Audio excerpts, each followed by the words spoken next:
What's happening, y'all? Real quick, I wanted to talk about what is going on here in Alabama, and it is full out winter season or winter pattern for these bass.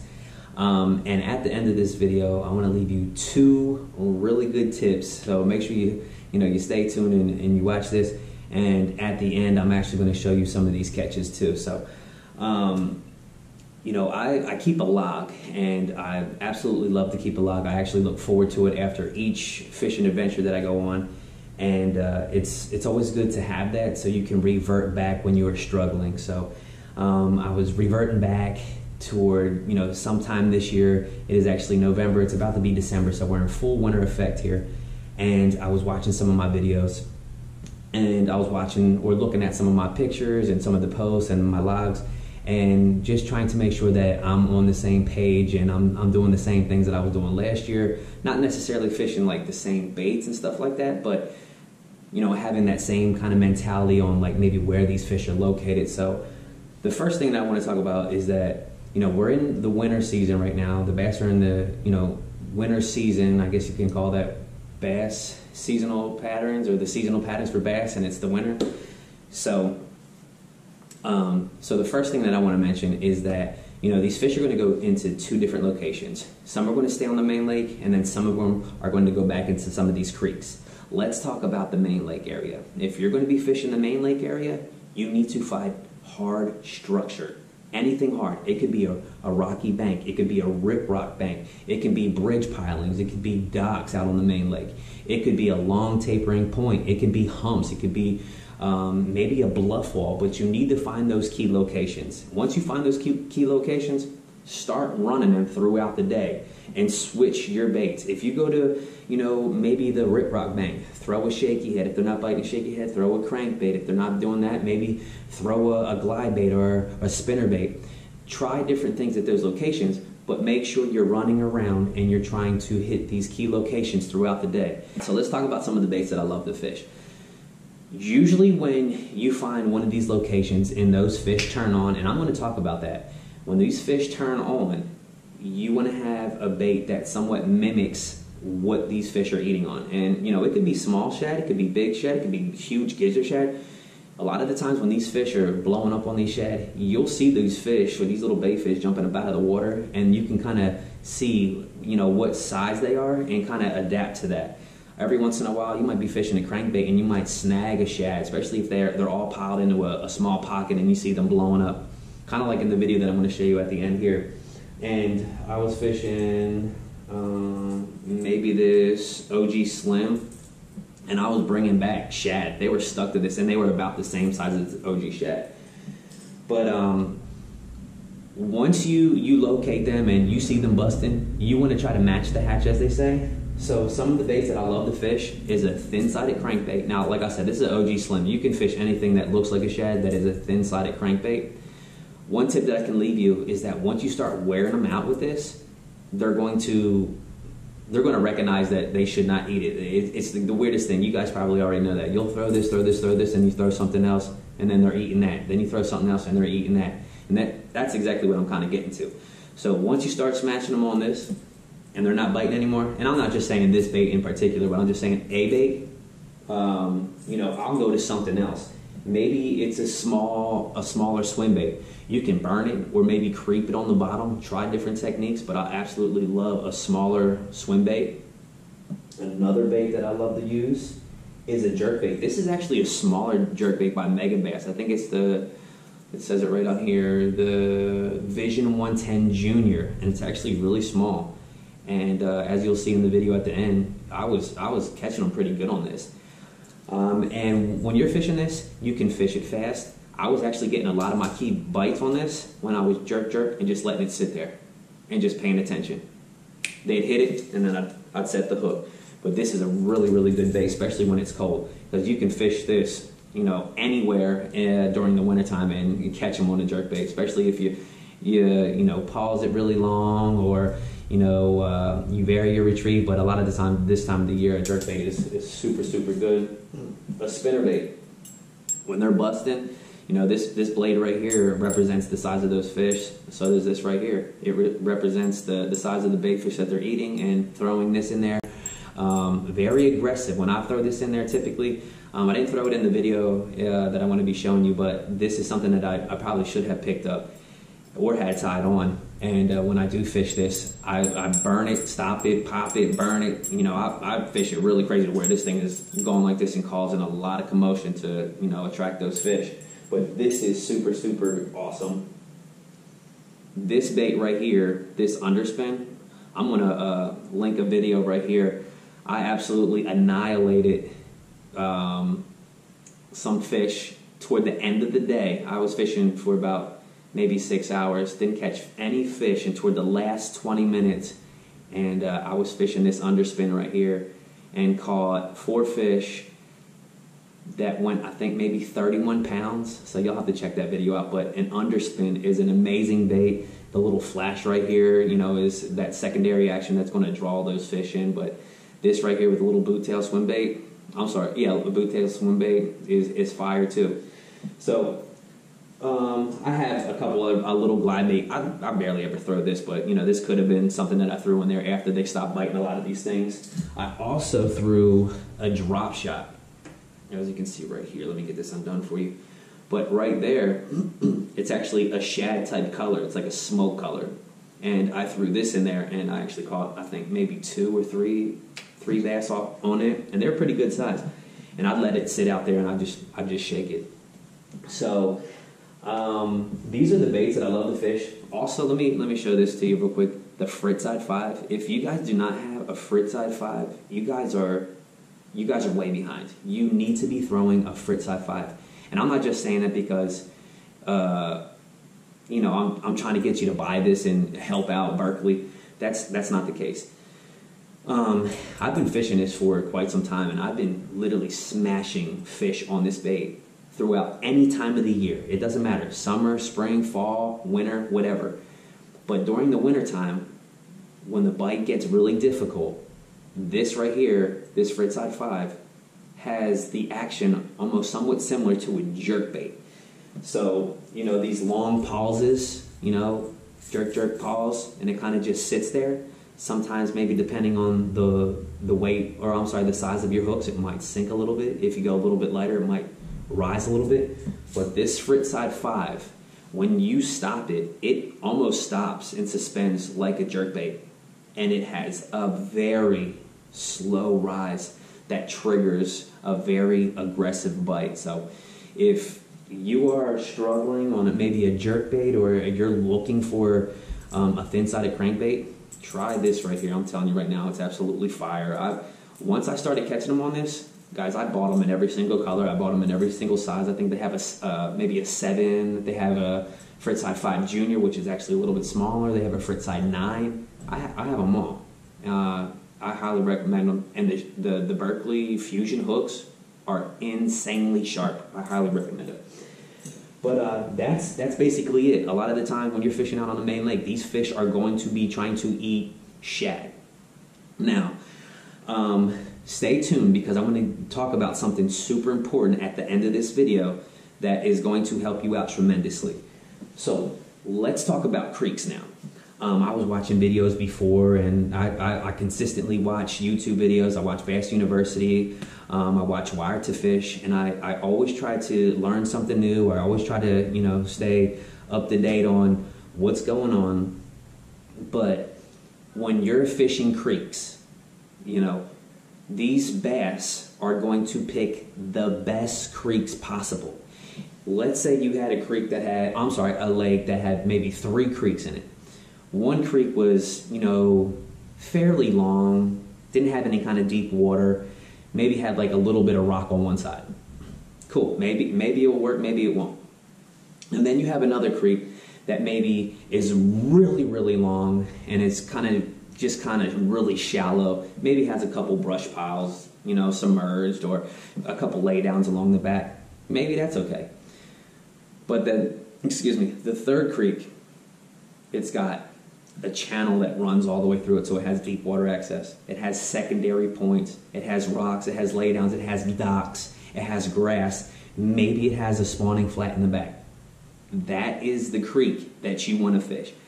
Now, if you don't have any kind of electronics, and you don't have, you know, the things or apps that will help you locate these locations. I highly recommend the Fish Smart app. I have that app, and it helps me look through certain lakes and the contour lines to where I can help myself locate the best creeks or the best locations on the main lake. There's Navionics. You can use Google Earth sometimes. Now, Google Earth will not show you contour lines, but it will show you really long creeks, and it might show you a couple different things, and you can also maybe pull down the dates to maybe see a lake drawdown to see maybe what's in that creek. So that there's some really good ideas if you don't have electronics. But you want to find the best creek.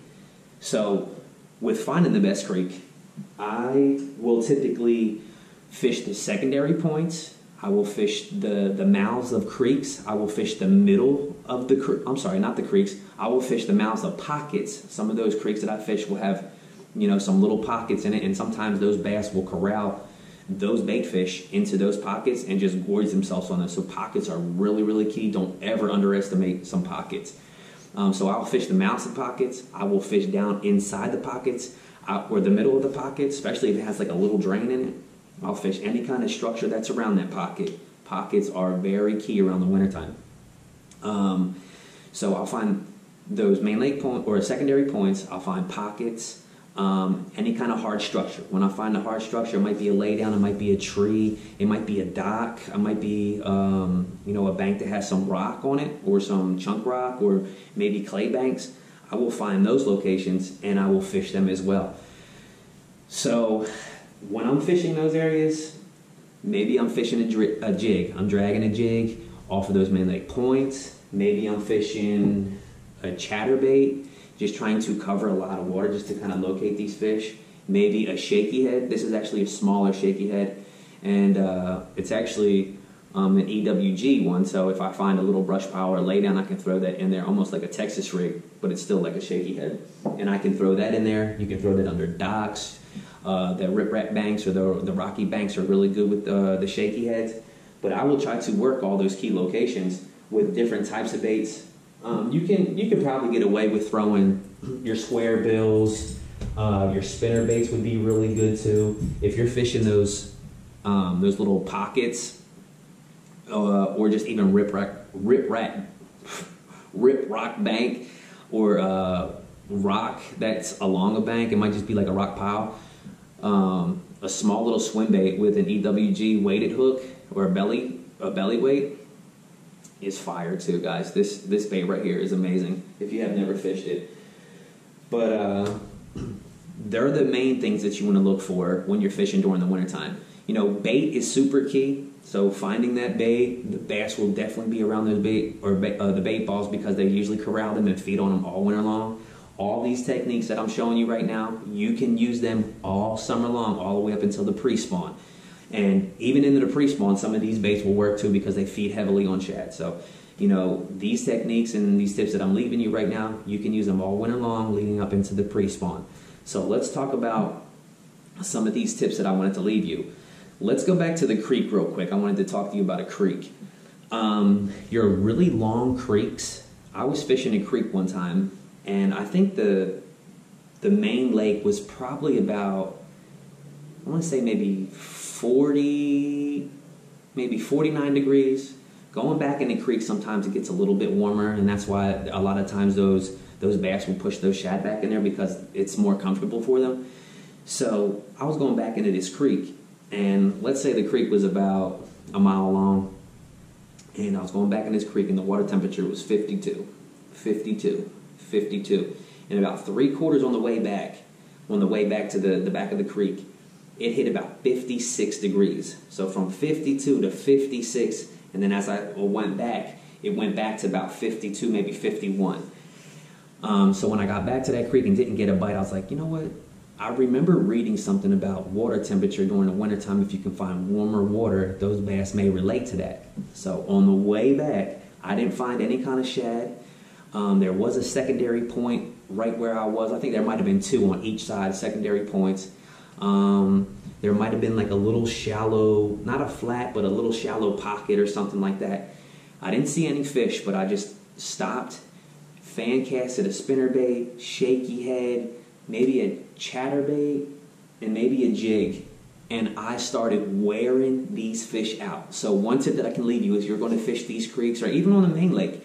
If you can find warmer water, sometimes those fish will relate to that, and you can just annihilate them in that location. And you can leave them go back to another location, come back to this location, and wear them out again. So keep that in mind. Water temperature is very key.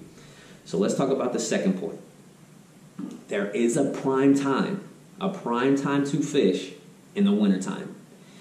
The video that I referred to you guys with that underspin, there was a prime time when that bait actually worked. It took me a while to understand that, but once I'm doing this video, I'm like, I need to mention that. But there are prime times. I know there's apps that say, oh, the prime time is this, and you need to be fishing at this time, you should be fishing this. And I think that's kind of all bogus sometimes. But in the wintertime, through watching videos, through looking at my logs, reading magazines, early morning, like you need to be on the boat, out on the water before that sun comes up. Once that sun starts coming up, those fish turn on. For some reason, I don't know if they don't feed at nighttime. I know during the summertime and throughout, the spring they will, but during the wintertime, that water temperature drops tremendously because the nights get super cold. And when they get cold, I feel like they get really lethargic and choose not to feed. So the early morning, they will feed, and they will feed heavy. And that's exactly what I'm trying to say, was have all these baits tied on, because when one turns off, throw the other. I was fishing, and I'm going to show you the video here soon. I was fishing in one spot literally for about an hour and a half, maybe an hour. And I was catching them for an entire hour. So, usually when you pull up on a spot during the summertime or the spring or whatever, you might get 2 or 3 bites, and then you got to go hit another spot. 2 or 3, maybe 4 or 5 bites, and you got to hit another spot. But guys, the early morning, if you were out on the main lake, you better be on one of those key spots. If it's not this spot, try the next. Try the next. And another tip that I can leave you is that you need to use these and these at all times. Keep your head on a swivel and just look. If you know that your next location is over here, maybe about 100 yards that way, and it's maybe a point, keep your eye on it. You might see those fish blowing up on that. Shoot over there and wear them out. Listen, you might hear them busting and crashing over here at the point that you were just at, or maybe a shallow flat, or maybe a pocket on the main lake that you just went past. Pay attention to that. Once they start blowing up, get over there and wear them out. So I'm talking about the morning time, the early feed. Throughout the day, that bite is going to turn off. It is going to be very tough to catch these fish. That's when you go and you strategically slow down and pick apart some of these key locations. If you're on the main lake, just keep running your key locations. Maybe you see a lay down over there, maybe you flip a jig to it. All right, maybe you try this and you try that and you try that. During the day when the bite turns off, you need to strategize, like I just said, and just try to figure out what these fish are doing. You might get a bite here, maybe 2 hours later you get a bite there, but you're going to be waiting for the next prime time. So if these are the treetops and the sun is coming down, as soon as it gets down below those treetops, before it gets to those treetops, that is going to be prime time. Just like I said, right before the sun comes up over those trees, prime time. Now you have the trees over here, the sun's coming down. Before it gets down past these trees, it's going to be prime time. And when I talk about feeding heavy, they are going to be feeding very, very aggressively, and you need to take advantage of it. So this brings me to the next point. Wind. Wind is going to be your best friend. In the video that I referred to you with the underspin, wind played a huge factor. In the video that I want to show you at the end of this video, or after me talking, wind played a huge factor. So when you're fishing the main lake, let's say the wind was blowing from the west, find your best spots on the east banks. If the wind's blowing from the east, find the best bank or your best structure on the west side. I'm just telling you, for some reason, the wind helps out tremendously in the wintertime. So if you're in creeks, same thing. Wherever the wind's blowing, be fishing the wind-blown pocket, the wind-blown dock, the wind-blown rock pile, whatever it is. Use the wind to your advantage. Guys, these are my tips. I hope you enjoyed the video. Go out on the water the next time you go out on the water and try these. Before we go, the wind again, I forgot to mention something. If you go out on the lake and there's no wind, go back and look at the weather or think about what the weather was doing the day prior. So if I'm fishing Saturday, let's say I'm fishing this Saturday, I'm going to pay attention to the wind on Thursday and Friday. If it's consistently blowing from the east on Thursday, blowing from the east on Friday, and I get to the lake on Saturday and the wind's not blowing, you better believe I'm going to be fishing those west side banks, because that wind was churning that water on that side the entire 2 days, maybe all night, whatever it was. Sometimes it creates mud lines. It draws those bait fish over there because it stirs up all the food. You need to be fishing those locations. So if it's not windy on that day, pre-look. Understand, hey, I'm going to be fishing on Saturday. What's the weather like on these days? Pay attention to that. The wind direction is very key. But like I said, guys, if you enjoyed the video, go ahead and give it a thumbs up. If you want to see upcoming videos, go ahead and subscribe. But until then, I'll see you next time. Peace. Oh, do y'all see that? They are killing them over here. Look at all these sheds.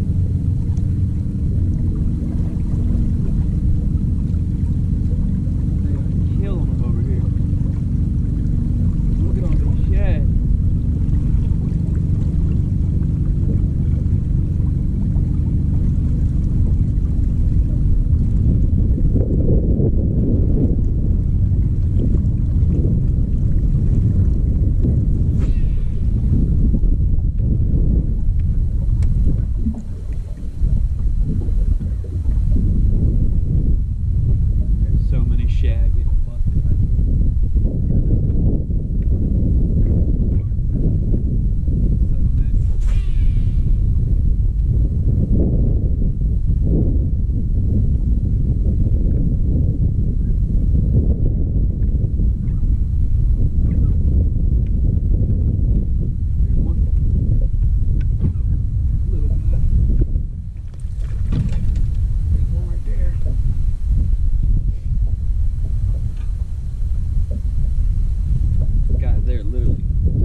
Been here all day, couldn't find them. That's about a good 2.5, 3-pounder. Let's get back in there. We were on the far side. They're still eating pretty good.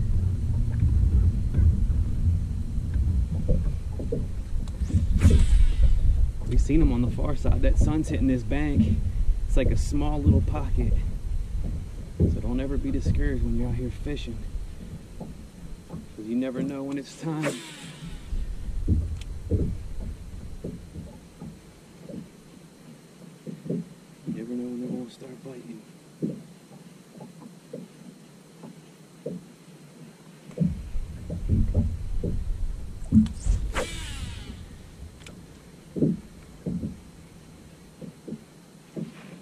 There's a good one. Oh, man. Coming out here 100 miles an hour too.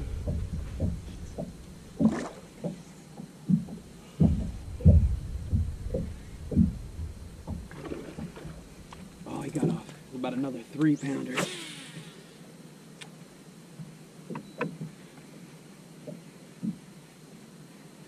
Just getting it all the way to the bank.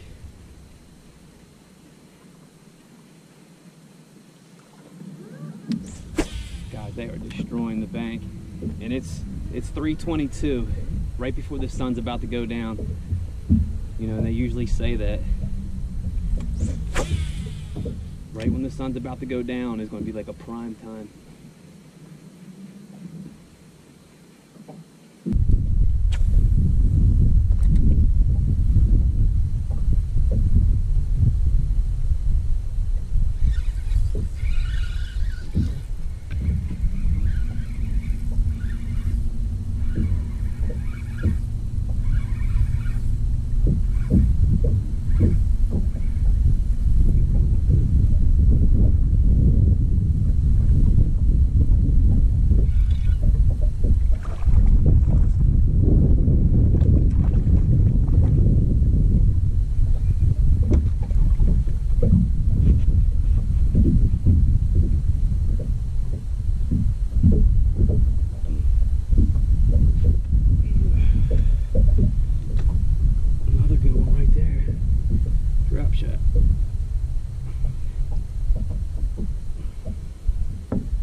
Good one.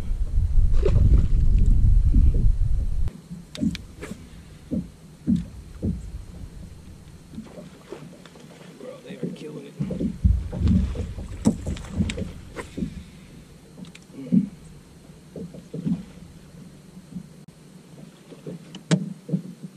Yeah, we got one. Jerkbait.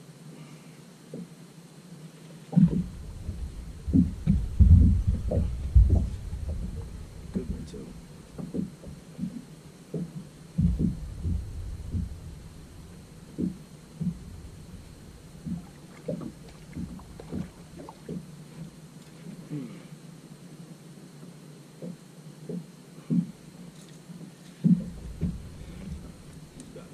Every hook, with every hook. There he's there. Another 2-pounder.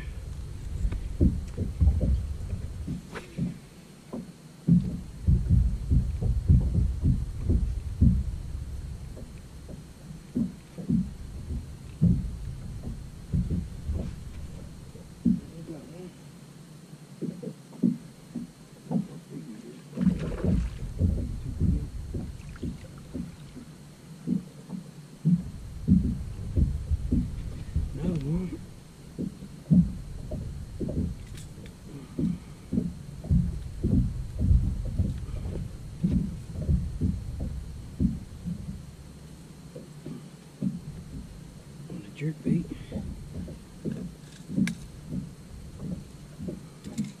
There's another one, not too huge. But it don't matter, we'll catch him.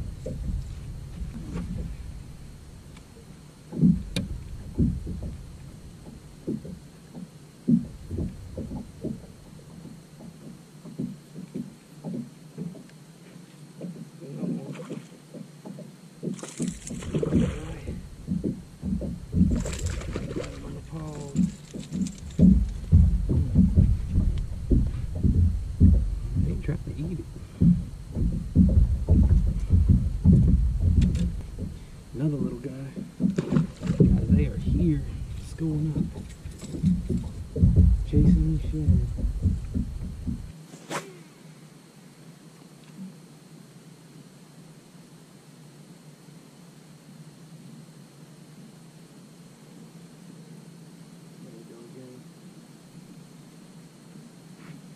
Got him. Ooh, he's a good one.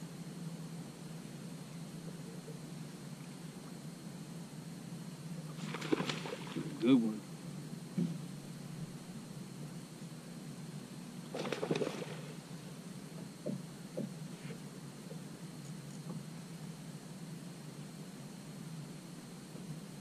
Oh, he made a real good one.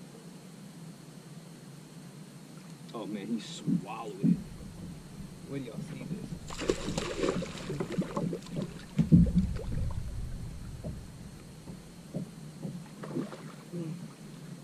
That's how you eat it. Look at that. That's how you eat it.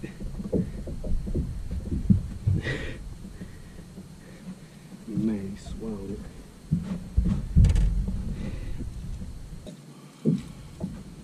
Boom.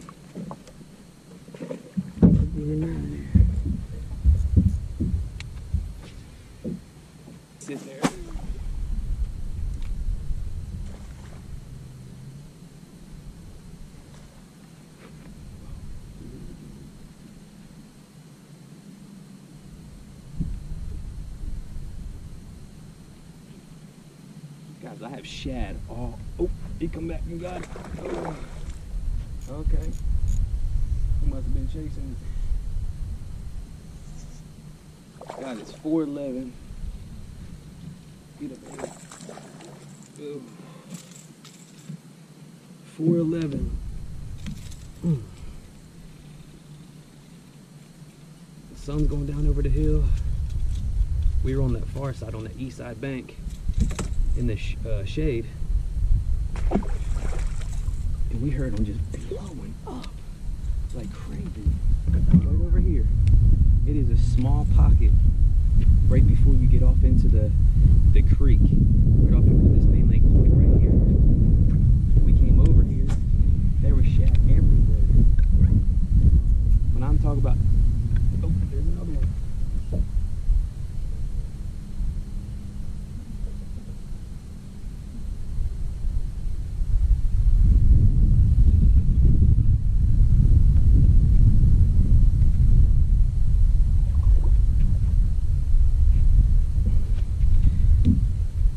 Guys, when I'm talking about shad everywhere, I'm not just talking about right there blowing up. They were all out here. I can see them. It's crazy. Man, we weren't catching anything until we saw them blowing up. So I guess one good tip is to don't leave too early, because you can find a location like this, especially if you're super observant.